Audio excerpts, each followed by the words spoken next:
Olá, você que é leitor de Bíblia, aqui é o canal do Bereano do Novo Testamento.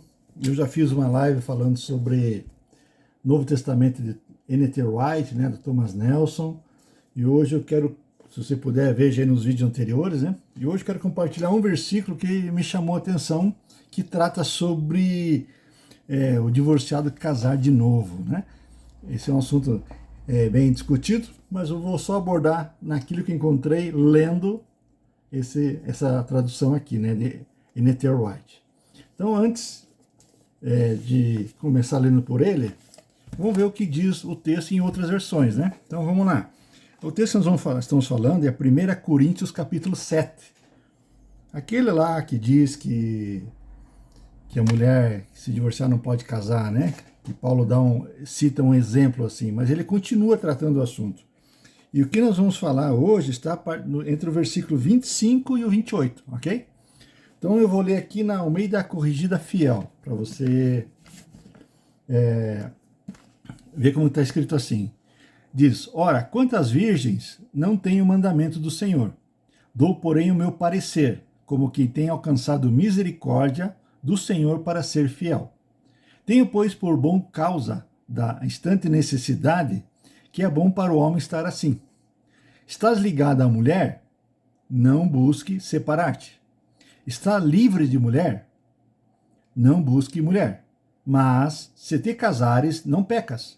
E se a virgem se casar, não peca. Todavia, os tais terão tribulação na carne, e eu deveria poupar-vos. Então, essa é a tradução. Eu vou reforçar o versículo que trata do assunto, né? Estás ligado à mulher? Não busque separar-te. Estás livre de mulher? Não busque mulher. Mas, se te casares, não pecas. Ok? Então, grave isso aí. Agora eu vou ler na NVI, que também é bastante conhecida, né? Como que diz essa tradução aqui? Deixa eu achar a passagem. 25.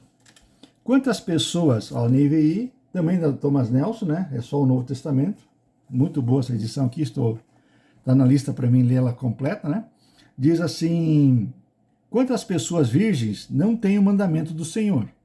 Mas, do meu parecer, como alguém que, pela misericórdia de Deus, é digno de confiança. Por causa dos problemas atuais, isso é uma coisa interessante perceber, por causa dos problemas atuais, penso que é melhor o homem permanecer como está. Você está casado? Não procure separar-te. Está solteiro? Não procure esposa. Mas se vier a casar-se, não comete pecado. E se uma virgem se casar, também não comete pecado. Certo? O que é interessante? Esses momentos difíceis, atuais, é porque Corinto, na época de Paulo, estava com escassez de alimento, uma crise econômica muito ruim. Ao ponto de talvez eles estarem imaginando Paulo aqui que era o fim dos tempos, a volta de Jesus. Então ele não queria que as pessoas, a opinião dele, né, o parecer dele é que as pessoas não se envolvessem com as coisas do mundo e focassem em ficar atento no que Deus iria fazer, né? Então, aqui está na NVI. Agora, vamos ler aqui como está na Bíblia Interlinear, né? Novo Testamento grego-português, da Sociedade Bíblica. Diz assim, versículo 26. Penso, pois isto, bom ser por causa de a presente necessidade, então havia um problema ali em Coríntio, que bom para a pessoa assim ser. Como interlinear, então o português não está bem casadinho, é tradução formal, né? Estás ligado à mulher? Não procure separação, mas estás separado de mulher? Não procures mulher. Mas se também casares, não pecas. E se casar-se a virgem, não pecará. Então aqui você começa a ver que esse estar livre de mulher são pessoas que já tiveram uma separação. Entendeu? Agora vamos ver o que N.T. Wright fala aqui.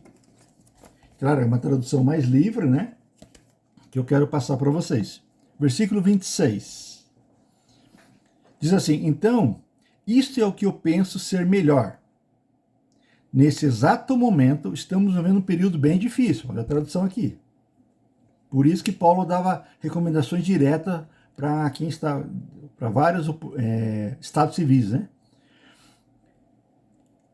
É melhor para as pessoas permanecer como estão. Tipo assim, aguarde, espere, né? Que as coisas estão acontecendo.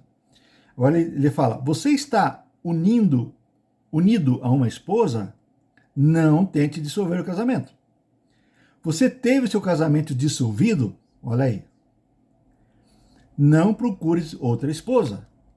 Mas se você se casar, não estará pecando. E ser uma mulher solteira se casar, ela não pecará. Tá bom? Então veja, eu só estou lendo o que a Bíblia fala, ok? Não estou pondo uma opinião nem nada. Então veja, se você for ver no grego essas palavras, tanto na Bíblia, palavras-chave, né, que da Almeida Revista e Corrigida, como o Novo Testamento, a quinta tradução, que é esse aqui, são palavras que são usadas ali que falam de você estar livre, rompido, acabou. Vou dar alguns exemplos aqui. Então, na palavra-chave, usa a palavra do grego lu, que diz que traduz como soltar, romper, quebrar, destruir, dissolver, derreter, desligar. E se tratando de casamento, traduz como divorciado. Então, a palavra, se estás livre de mulher, é porque você, por acaso, você teve um relacionamento rompido, né? Nesse aqui do Novo Testamento, da quinta edição, já usa uma palavra um pouquinho mais simples, que quer dizer livre. Se você está livre, só pode estar livre que um dia esteve preso, como fosse um escravo. O escravo só está livre quando ele saiu da escravidão. Então o livre também diz aqui algo referente a você estar desimpedido, ser livre. Um solteiro não tem essa situação, porque ele, antes de casar-se, ele é livre. Então só pode se tornar livre aquele que casou, né? Então esse é o exemplo que diz aqui. Então aí tem vários autores, como Kenneth Reagan, tem Jay Adams, Guy Ducci, todos eles trazem para esse contexto, que essa passagem refere-se a pessoas que foram casadas e que, se caso não decidam se casar, não peca. Isso é o que diz o texto e isso que as Bíblias apresentam, ok? Então, mais uma curiosidade para você, veja como está na sua Bíblia, procure outras traduções, procure ver comentários, procure ir atrás do grego, do hebraico, para que você não fique somente, como dizem, papagaio de pirata, repetindo o que os outros falam. Não. Você, como estudante, como bereano da palavra de Deus, precisa entender o que o texto diz na verdade. Ok? É isso aí por hoje. Um abraço. Tudo de bom para vocês.